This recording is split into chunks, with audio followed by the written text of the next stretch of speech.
Alleluia, Alleluia,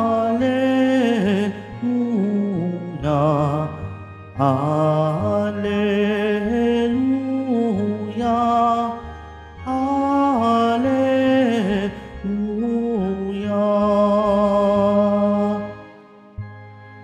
Kapag ang aking salita sa inyo'y naidambana, taglay niyo ang aking diwa. Alleluia, Alleluia, Alleluia, Alleluia.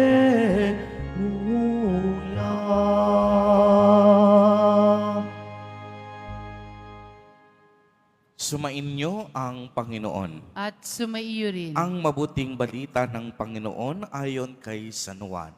Papuri sa iyo, Panginoon.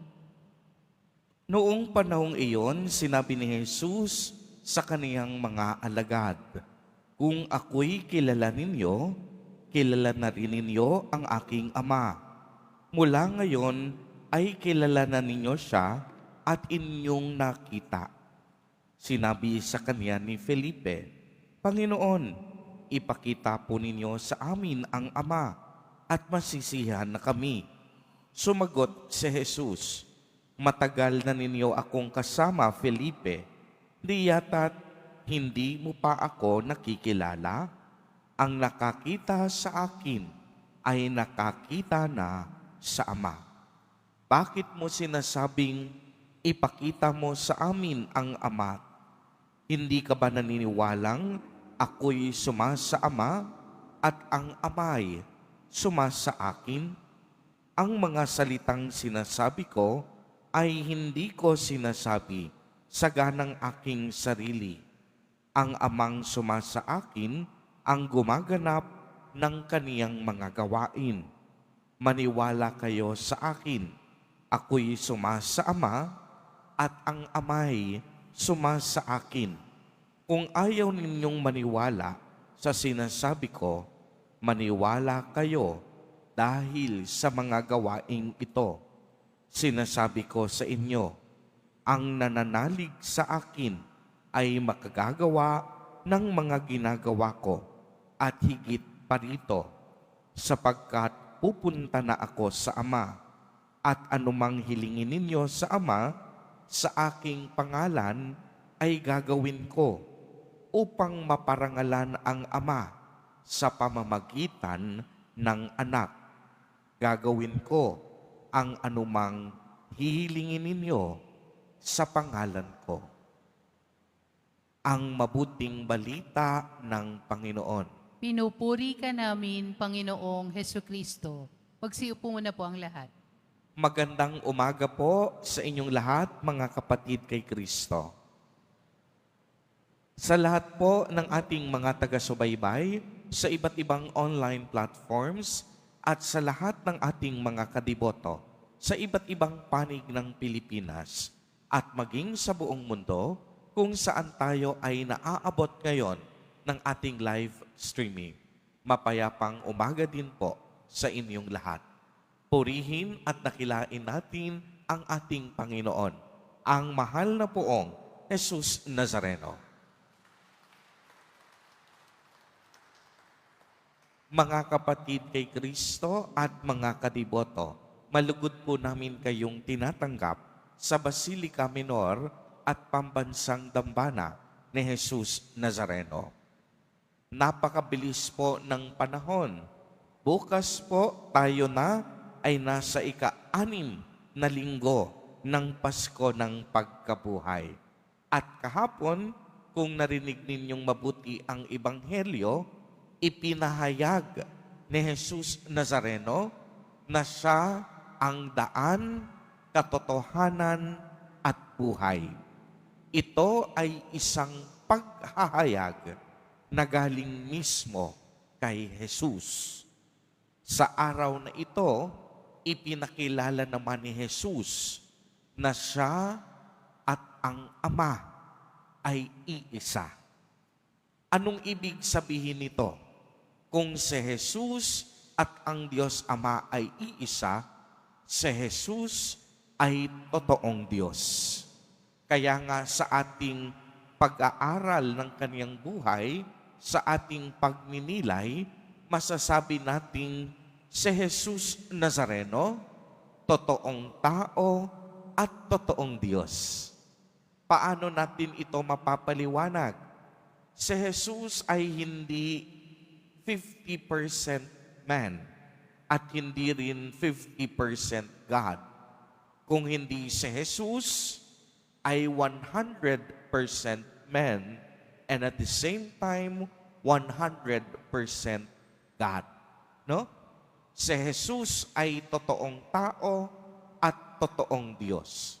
Kaya nga kung siya ay totoong Diyos din, si Jesus ay hindi umiral nung siya'y isinilang lang ni Maria. Bago palikhain ang sanlibutan, si Jesus ay si Jesus na.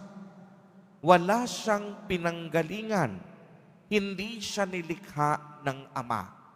Naging tao dahil isinugo ng Ama para sa ating kaligtasan. Kaya si Jesus Nazareno, masasabi nating kagaya ng Diyos Ama, walang pinagmulan at hindi nilikha. Kasi baka maaaring malito kayo. Baka ang isipin ninyo, si Jesus Nazareno, nabuhay lang nung isinilang si Maria. Hindi. Doon lang nagsimula ang kaniyang pagiging tao. Kaya nga sa ating pananampalataya, siya ay nagkatawang tao. Kung siya ay nagkatawang tao, noon pa man, si Jesus ay si Jesus na, kasama ng Diyos Ama at ng banal na Espiritu. Kaya nga huwag kayong malilito, tayo ay may iisang Diyos. Subalit nakilala natin ang Diyos sa iba't ibang pagkakataon. Ang Diyos Ama, makikita natin at naranasan sa lumang tipan bilang Diyos na lumikha. Sa bagong tipan, ipinakilala sa atin ang Diyos Ama bilang tagapagligtas. At bago umakyat si Jesus sa langit, isinugo naman ng Ama at ng Anak ang banal na Espiritu upang ating maging tanglaw at tagapagpabanal. Kaya nga sa iba't ibang anyo, sa iba't ibang pagkakataon ng panahon, naroon lagi ang ating Diyos na kapiling natin. Ano ang hamon ng Ebanghelyo sa atin? Maniwala tayo na si Jesus Nazareno ay totoong Diyos. Bakit tayo dapat maniwala? Yung mga ibang sekta, hindi pinaniwalaan na si Jesus ay totoong Diyos. Pinaniwalaan siya bilang isang propeta lamang na nagdaan sa ating panahon. Ngunit bilang mga Katoliko at bilang mga Kristiyano, buo ang ating pananampalataya sa iisang Diyos na may tatlong persona. Diyos Ama, Diyos Anak, at Diyos Espiritu Santo. Kaya nga kung may magtatanong sa inyo kung anong patunay niyon, ayan, nakasaad sa ating Ebanghelyo. Si Jesus Nazareno mismo ang nagpaliwanag. Ang nakakita sa akin ay nakakita na sa Ama. Ako'y suma sa Ama at ang Ama'y suma sa akin. Napakaliwanag na si Jesus ay Diyos. Napakaliwanag na ang Diyos Ama, Diyos Anak, at Diyos Espiritu Santo ay iisang Diyos. Amen. Purihin at dakilain natin ang ating Panginoon, ang mahal na poong Jesus Nazareno.